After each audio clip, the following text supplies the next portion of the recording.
Hi guys, it's Brittany. I thought today I would share my Amazon wish list with you for baby travel items that I really want to buy for my almost 2-year-old son, plus 5 items to avoid at all costs. We've been traveling with him since he was 3 months old, and we've been through all kinds of baby gear. As you know, babies go through all sorts of phases, and right now at this stage there are certain things that I want. Amazon Prime Day is next week on June 11th and 12th. This is kind of a big sales day that happens once a year with Amazon, but don't worry if you miss it. It happens every year, plus babies change all the time, so maybe if you don't get a chance to buy something, your baby will grow out of that phase and you don't have to worry about it anymore.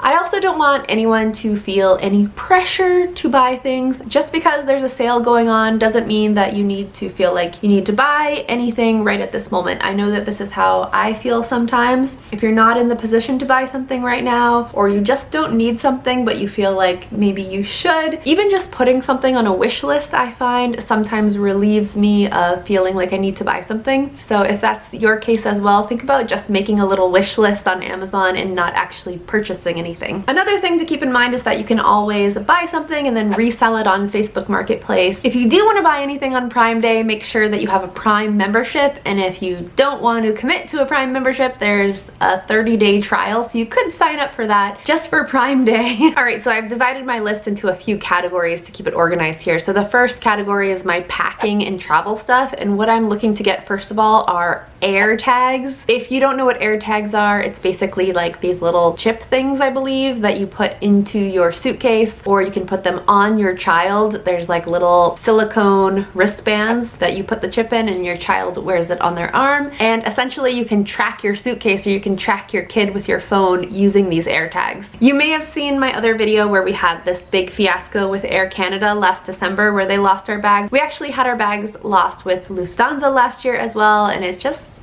and our car seat. Our car seat was also lost for a few days.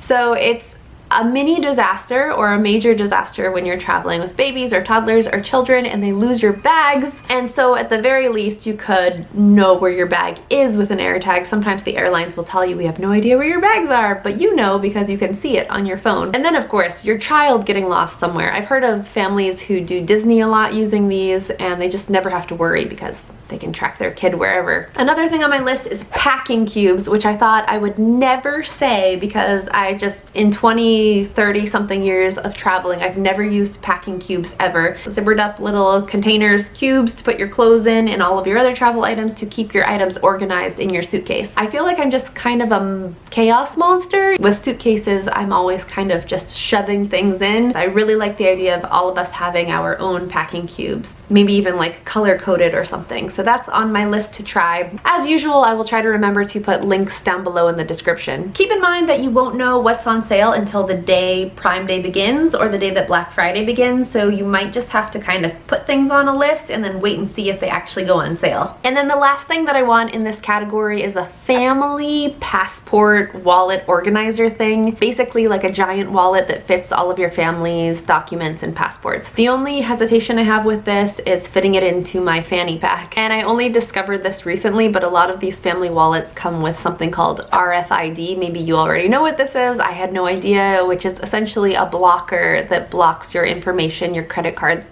information from being stolen. I didn't even know that people could do this, could steal your information through your wallet.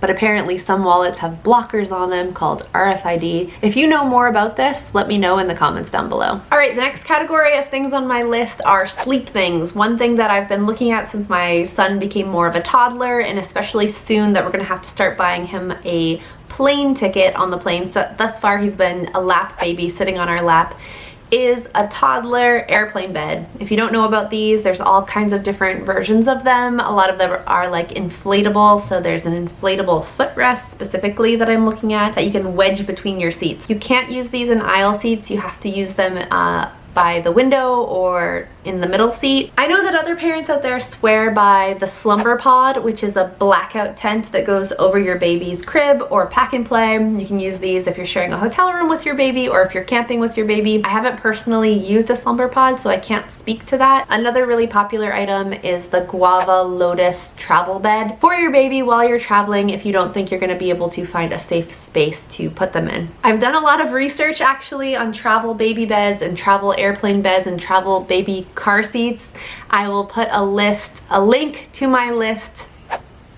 You get this spreadsheet for free with my free newsletter. I will put a link down below if you're interested. There are 2 other sleep items that I personally could not have lived without in the last 2 years traveling with my son, and those are a portable sound machine, one that clips onto our stroller, and also a baby monitor that doesn't require Wi-Fi, because in a lot of places the Wi-Fi isn't very strong, or if you're gonna be camping with your baby, you're not gonna have Wi-Fi while you're camping. This is not personally on my wish list because we always just gate check our stroller, but if you're somebody who would like to take your stroller onto the airplane with you, you can do that. There are travel strollers that fold up really small and you can fit them into the overhead bin on the airplane.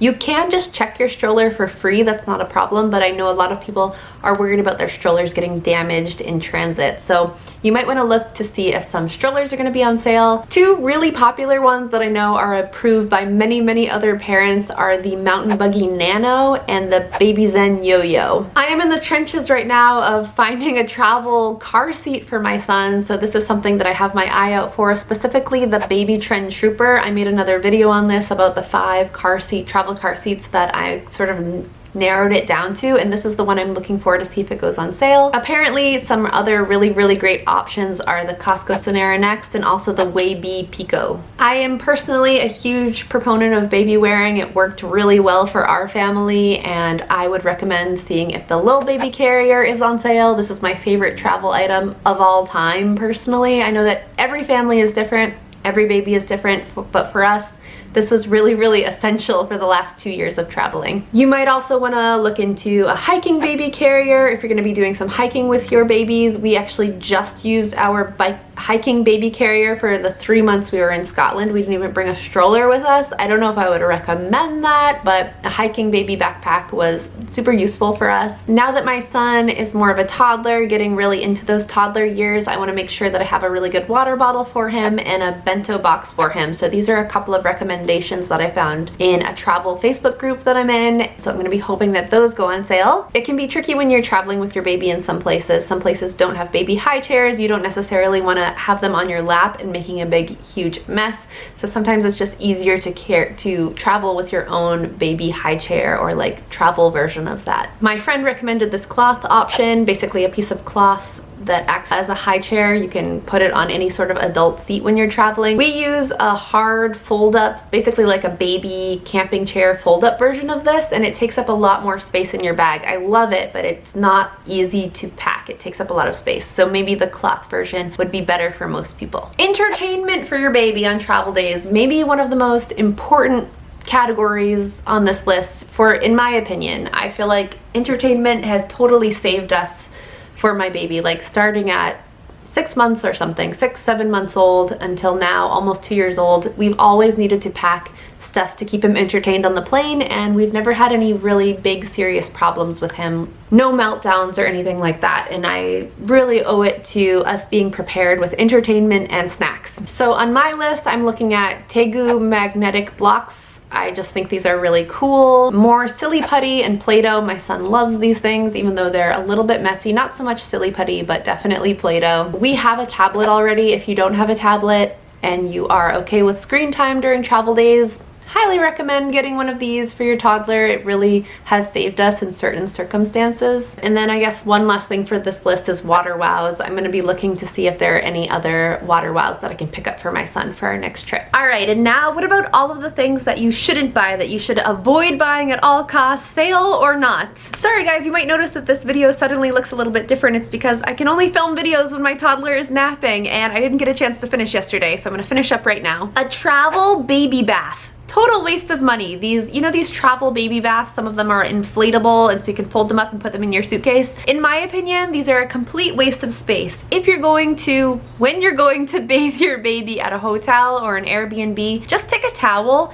and lay it down flat in the bathtub and put your baby on the towel and fill it with a couple of inches of water or whatever. This will do just fine for bathing your baby. You can use the same trick if your baby is sitting up already. Let's sit them up on a towel if the bathtub is a little bit too slippery. If you're in a hotel or an Airbnb that doesn't have a bathtub at all, just to shower, there are a couple things you can do. You can take your baby into the shower with you if you're comfortable with that. At a couple of different Airbnbs we stayed in, we actually used a Tupperware container. We went out and just got a cheap Tupperware container and used this as a bathtub for my son. You could just use the towel trick and put it down in the shower, and if there's a detachable shower head, shower your baby off like that. It's just that, in my opinion, lugging around a baby bathtub plus the cost, whatever you're gonna pay for it, is just not worth it. A toddler blow-up mattress. We actually ended up getting one of these off of Marketplace, and I do like it a lot. It's great, but for camping, I would say. It's great for road trips because this thing is giant. Even though it's inflatable, it takes up a lot of space in our suitcases. So I would say for air travel, this is just